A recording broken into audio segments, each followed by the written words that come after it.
कि इंडिया जो है वो अपनी न्यूट्रलिटी किस तरह मेंटेन कर रहा है।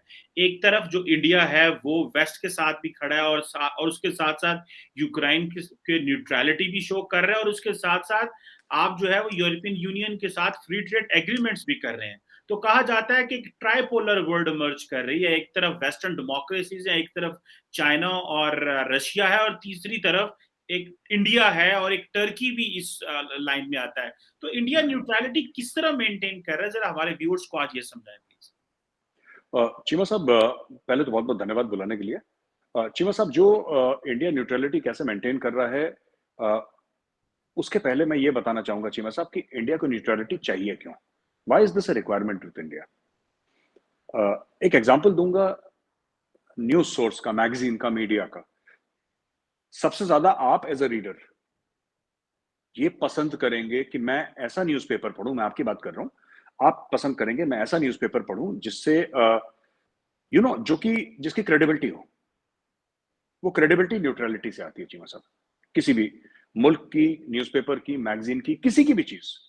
आप भी अगर पाकिस्तान में सियासत हो रही है और हम बात करते हैं कि पीटीआई और पीडीएम की पार्टीज वगैरह, हम सबकी बात करते हैं चीमा साहब, तो आप सबसे पहले ये बोलेंगे कि अगर आपको व्यू लेना है ना, पॉलिटिकल व्यू, आप एक ऐसे बंदे को बुलाओगे जिसको आपको लगेगा कि न्यूट्रल है, जो आपको एक बैलेंस्ड व्यू दे दे, जो ये बोल दे कि साहब ये कि ना मैं इस तरफ का ना मैं इस तरफ का, मैं बीच की बात फैक्ट बताऊंगा। यही मुल्कों में भी होता है। इंडिया का जैसे मैं आपको बताता हूं कि जैसे चीमा साहब, हम लोग बात करते हैं चाइना पाकिस्तान इकोनॉमिक कॉरिडोर की। No doubt it's a great initiative for Pakistan, इसमें कोई शक नहीं है। ठीक है, वो चाइना के साथ क्या डील है, क्या, वो बात की बात है, लेकिन on the face of it, it's a good idea, that nobody can doubt it's a good idea. अब चीमा साहब, आपका जैसे एक एरिया मिलता है छोटा सा चाइना के साथ, ठीक है ना, तो वहां से जो भी है, जो Pakistan, that it comes and then it goes to all the way to Gwadar.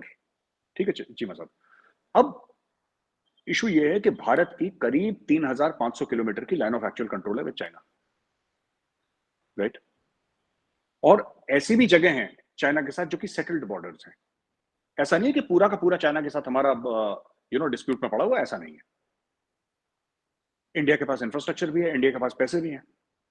आप खुद सोचिए, एज अ पाकिस्तानी एनालिस्ट, आप सोचिए, क्या चाइना ने कभी इंडिया से बात नहीं करी होगी कि आप, हम एक काम करेंगे, आप अपने साइड का बना लो। इंडिया बोलेगा हमें आपके पैसे की जरूरत नहीं है, आप ट्रेड की बात करो, हम अपने साइड का इंफ्रास्ट्रक्चर बना लेंगे, आप बना लो।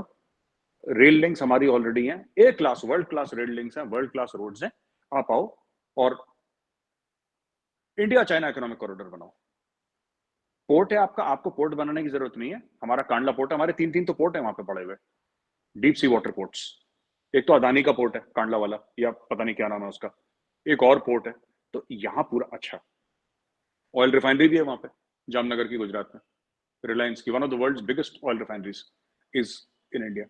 तो देखिए, एक तो कमर्शियल पर्पस है, एक स्ट्रेटेजिक पर्पस है ना। किसी भी चाइना पाकिस्तान इकोनॉमिक कॉरिडोर का भी एक कमर्शियल पर्पस है, इकोनॉमिक पर्पस है, एक स्ट्रेटेजिक पर्पस है, राइट।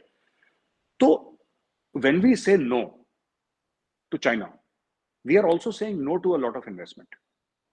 इतना तो आप मानेंगे चीमा साहब, you are saying no to a lot of investment, आप इन्वेस्टमेंट के लिए मना कर रहे हैं। ये प्रेशर झेलना पड़ेगा अगर कोई भी मुल्क न्यूट्रल रहना चाहता है, आपको प्रेशर झेलना पड़ेगा। ऐसा नहीं हो सकता कि हमें कल अमेरिका ने बोला या चीन ने बोला या लेट्स से जापान ने बोला, ऑस्ट्रेलिया ने बोला कि जी हमारे पास बड़ा पैसा है, हम 100 बिलियन इन्वेस्ट करना चाहते हैं इंडिया में, आप। टेस्ला जो है इंडिया में आने को तड़प रहा है कि हम इंडिया में भी, इंडिया ने मना कर दिया, आओगे हमारी शर्तों पे आओगे, वरना मत आओ, चिंता मत करो। इलेक्ट्रिकल व्हीकल तो मारुति भी बना रही है, टाटा भी बना रहा है, महिंद्रा भी बना रहा है, हमें टेस्ला से क्यों चाहिए। टेस्ला के दिमाग में ये है कि हम बड़े तीसमार खान है, हम आएंगे तो गवर्नमेंट ऑफ इंडिया जमीन पे लेट जाएगी कि टेस्ला आ गया। टेस्ला ऐसा कुछ भी नहीं है, भागो यहाँ से, निकाल दिया उसको। It comes at a cost, neutrality comes at a cost. अच्छा, इंडिया करता कैसे है? इंडिया आज से नहीं कर रहा चीमा साहब, अभी थोड़ा सा क्या है कि इंडिया एग्रेसिवली करने लगा है जब से मोदी जी आए हैं 2014 से, तब से एग्रेसिव हो गया है इंडिया। लोग ऐसा अज्यूम करते थे कि इंडिया सोवियत ब्लॉक में है, जैसे आज लोग अज्यूम करते हैं कि इंडिया वेस्टर्न ब्लॉक में है। इंडिया ना पहले किसी के ब्लॉक में था, ना आज किसी के ब्लॉक में है। इंडिया तब भी नॉन अलाइंड मीट की बात करता था, पहले नॉन अलाइंड नेशंस को लेके इंडिया चलता था। आज भी इंडिया न्यूट्रल इसीलिए है क्योंकि इसमें डिप्लोमेटिक, इकोनॉमिक और मिलिट्री वैल्यू इसी में है। या तो फिर ऐसा मामला बिल्कुल यूरोपियन यूनियन जैसा मामला हो जहां पे फिर, क्योंकि आपकी तारीख, आपका इतिहास ऐसा रहा हो कि फर्स्ट वर्ल्ड वॉर है, सेकंड वर्ल्ड वॉर है, 1000 साल से लड़ाइयां चल रही हैं, एक दूसरे का गला काट रहे हैं, फिर बोला कि साहब अभी शांति वांति चाहिए, अमन चाहिए, कोई झगड़ा नहीं करना, चलो मिलके एक यूरोपियन यूनियन बनाते हैं। ठीक है, तो सब आपस में फिर बोला कि नहीं, वीजा भी हटा दो, ये भी हटा दो, सब कुछ हटा दो, शेंगन का एक वीजा लगा हर एक मुल्क में, आप छोड़ के इंग्लैंड, आप हर एक मुल्क में जाइए, दौड़िए, कोई दिक्कत नहीं है। या तो वैसा हो, अगर वैसा नहीं है तो I think neutrality is the best bet. इसलिए इंडिया कर रहा है, प्रेशर इंडिया को बहुत पड़ा है। आपने S-400 का जिक्र करा, S-400 का जबरदस्त प्रेशर आया, कैटसा की बात हुई, you know it better than me Cheema साहब, कैटसा की बात हुई कि इंडिया के ऊपर हम ना रिस्ट्रिक्शन लगाएंगे, ये कर दो। इंडिया ने बोला लगा दो यार, देखते हैं, लगा दो। चाइना ने बहुत धमकाने की कोशिश करी, तुम अगर ये करोगे तो हम ये कर देंगे, कर दो यार, तुम देखते हैं क्या करते हैं, हम भी तो देखें ना। ऐसी बात तो नहीं है कि चाइनीज रोटी खाते हैं हम घास खाते हैं, ऐसी बात तो नहीं है, देख लो, कर लो, तो देख लेते हैं फिर क्या हो जाएगा। इंडिया ने बहुत पहले, चीमा साहब, और ये बात मैं बड़ी जिम्मेदारी के साथ कर रहा हूं, इंडिया ने बहुत पहले ना, हमारे हिंदी में कहावत है ना, पेट पे पत्थर बांध के सोना। आई डोंट नो आप इसको अंडरस्टैंड करते हैं कि नहीं करते। हमें आता है पेट पे पत्थर बांध के सोना, हमारी रिक्वायरमेंट्स कम है एज अ पीपल ना, एज अ पीपल हमारी रिक्वायरमेंट कम है, एज अ मिडिल क्लास हमारी रिक्वायरमेंट कम है। हाँ, एक बेसिक रिक्वायरमेंट्स है हमारी, लेकिन कोई ऐसी नहीं कि जिसको किसी को बहुत ज्यादा अय्याशी की आदत होगी कि हमें हर चीज larger than life. Life for us is not a Karan Johar movie, कि सब कुछ स्विट्जरलैंड में ही शूटिंग है, ऐसा नहीं है।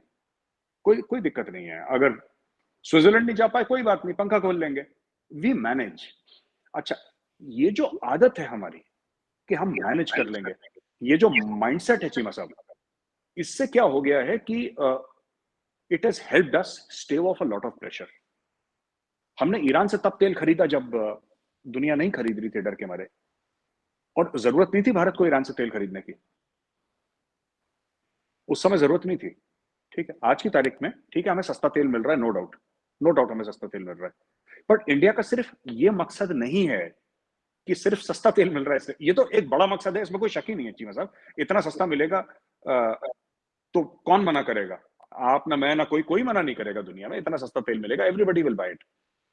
The reason is, number one reason is economic. Number two reason is also that India wants to communicate to the United States of America कि boss, एक मिनट ठंड रखो, हमारा जो दिल करेगा हम वो करेंगे, हमें जो ठीक लगेगा हम वो करेंगे।